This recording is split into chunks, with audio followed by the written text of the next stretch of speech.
தமிழர் திருநாள், தமிழ் புத்தாண்டு, தமிழ்மறை தந்த திருவள்ளுவர் தின சிறப்பு கவியரங்கத்திற்கு உங்கள் அனைவரையும் வருக வருக என வரவேற்கிறேன்.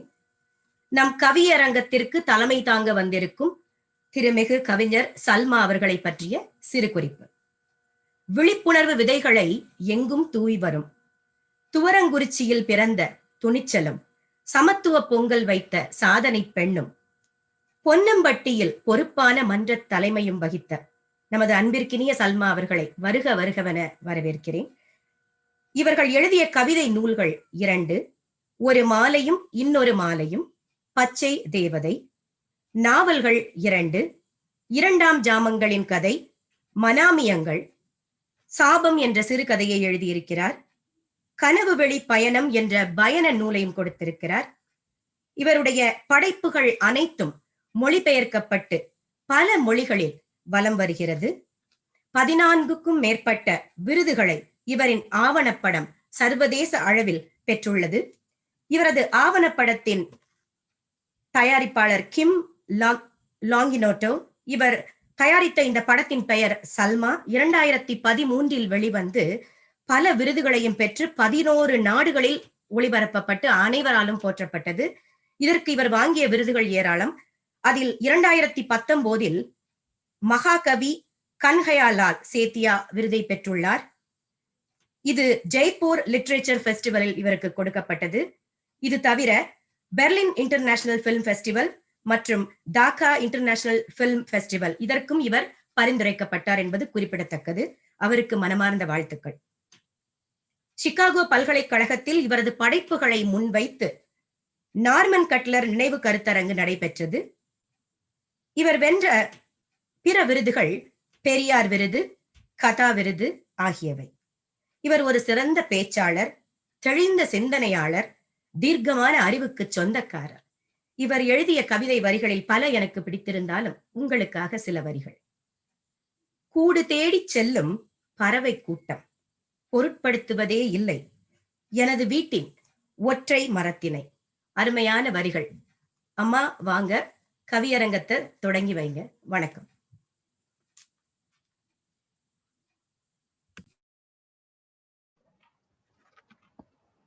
அனைவருக்கும் என்னுடைய வணக்கங்கள்.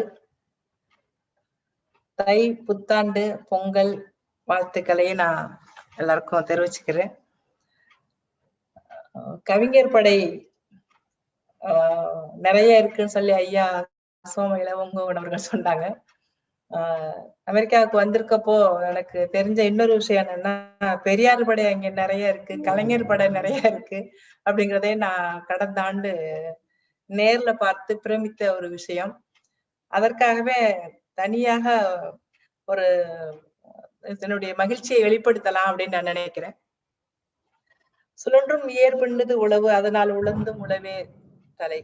இது இந்த திருவள்ளுவருடைய கூற்றின்படி இன்றைக்கு இந்த வருடம் தைப்பொங்கல் மிக சிறப்பாக புத்தாண்டு எல்லாம் சேர்ந்து கொண்டாடி இருக்கோம். எல்லாருமா சேர்ந்து இந்த ஆண்டு மிக சிறப்பான ஒண்ணாகவும் இருக்கணும். பொங்கல் எப்பவுமே இந்த டைம்ல வந்து அறுவடைக்காக விவசாயிகள் காத்துக்கிட்டு இருப்பாங்க. ஆனால் இந்த வருடம் மிக கடுமையான மழை, ஒரு ஒட்டுமொத்த பயிரையும் அறுவடை செய்ய முடியாத ஒரு நிலையில் தான் இன்னைக்கு தமிழ்நாட்டுல இன்னைக்கு விவசாயிகளுடைய நிலை. ஏன்னா தைப்பொங்கல் அப்படிங்கிறது நம்முடைய சந்தோஷத்திற்கான ஒரு தினமா தான் நம்ம பார்த்தோம். அது தமிழர்களுடைய திருநாள், நம்ம அதை கொண்டாடிட்டு இருந்தோம்.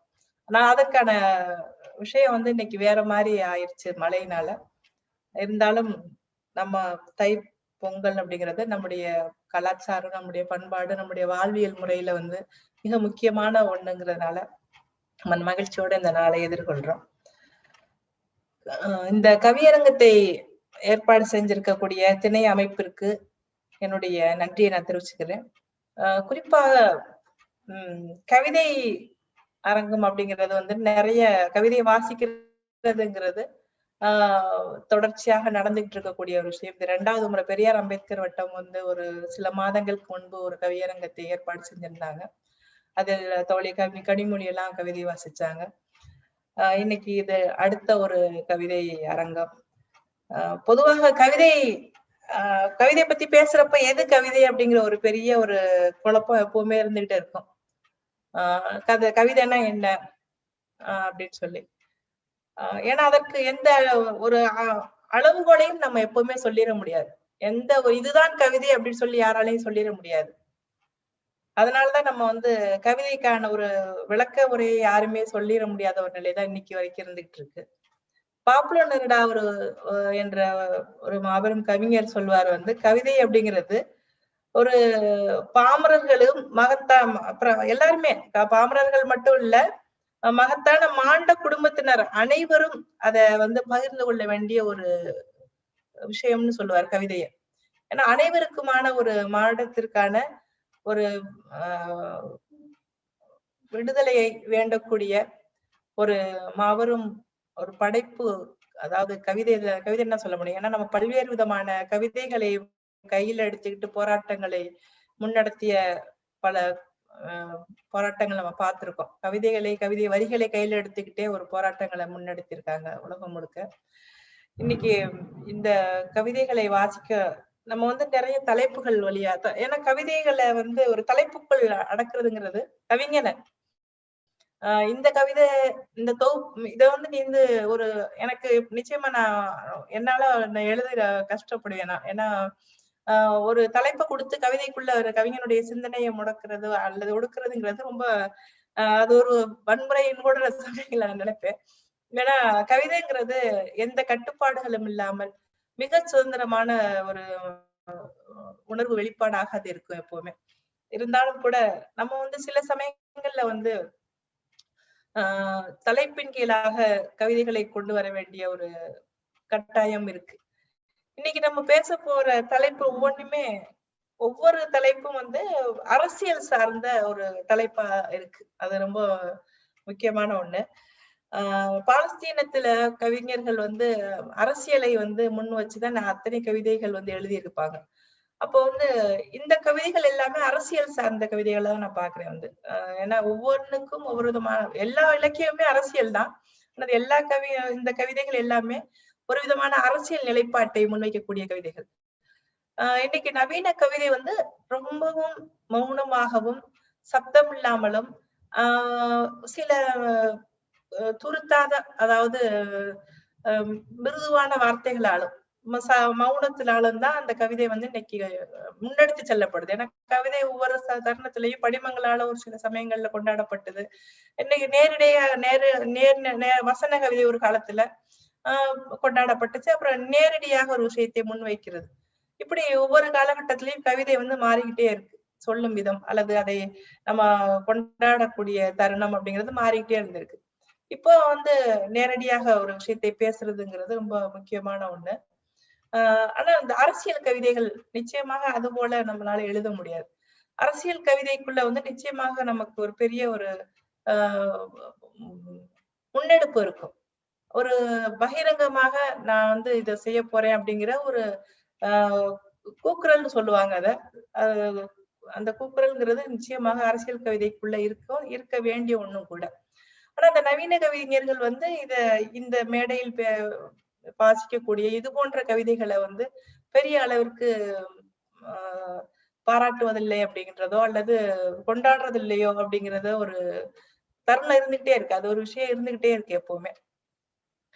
ஆனா அது கொண்டாடப்பட வேண்டிய கவிதை தான் நிச்சயமாக. ஏன்னா அரசியல் கவிதைகளை நம்ம இது போன்ற ஒரு அடிமைப்படுத்தப்பட்ட அல்லது பாலஸ்தீனத்தை போல மிகப்பெரிய அளவிற்கு ஒரு துன்புறுத்தப்பட்ட அல்லது அடக்கப்பட்ட ஒரு சமூகத்திடமிருந்து இது போன்ற ஒரு சத்தமான குரல் வந்துதான் ஆகும். அந்த கோஷங்களோட தான் அந்த கவிதைகள் உருவாக்கப்பட வேண்டியிருக்கும்.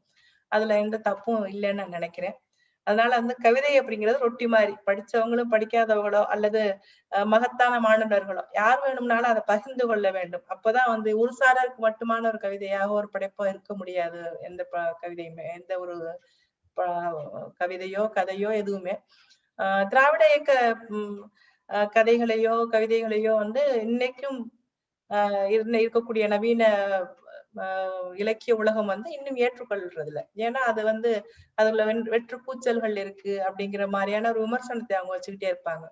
ஆனா அது மனிதர்களுடைய மொழியில், எளிய மொழியில் பேசிச்சு அப்படிங்கிறதுதான் அதனுடைய வெற்றி. அது அவங்களால ஏத்துக்க முடியாது. அது தேவையும் இல்லை, அவங்க ஏத்துக்கணும் அப்படிங்கிற கட்டாயமும் இல்லை. அதனாலதான் அண்ணா அவர்களையோ அல்லது கலைஞர் அவர்களையோ பெரிய இலக்கியவாதியாக அவங்க ஏத்துக்கிற மாதிரி இருக்கிறாங்க. ஆனா நம்மை பொறுத்த அளவிற்கு எதை எளிய மனிதனுடைய விஷயத்தை எளிய மனிதனுடைய மொழியில் அவனுக்கு புரியும் விதமாக பேசுதோ அதுதான் உண்மையான படைப்பாக இருக்க முடியும். இன்னைக்கு நம்ம கவிஞர்கள் அத்தனை பேர் இன்னைக்கு ஒண்ணு சேர்ந்திருக்கோம். ஒரு கவிதைங்கிறது என்ன, சின்ன சின்ன விஷயங்களை அது பெரிய விஷயத்தை சின்ன வார்த்தைகளால சொல்லிடக்கூடிய கவிதைங்கிறது அப்படியே சொல்ல முடியும். அப்படி நவீன கவிதை பல கவிதைகள் இருக்கு. நம்ம இன்னைக்கு கவிதையை வாசிக்கக்கூடிய அத்தனை பேருக்கும் உங்களுடைய வாழ்த்துக்கள். உங்களுடைய கவிதைகளை நீங்க வாசிப்பதன் வழியாக ஒரு கொண்டாட்டமான ஒரு மனநிலையை நம்ம எல்லாரும் சேர்ந்து உருவாக்கலாம்னு நினைக்கிறேன். கவிதைகளுக்காக நம்ம துவங்கலாம் கவிதைகளை.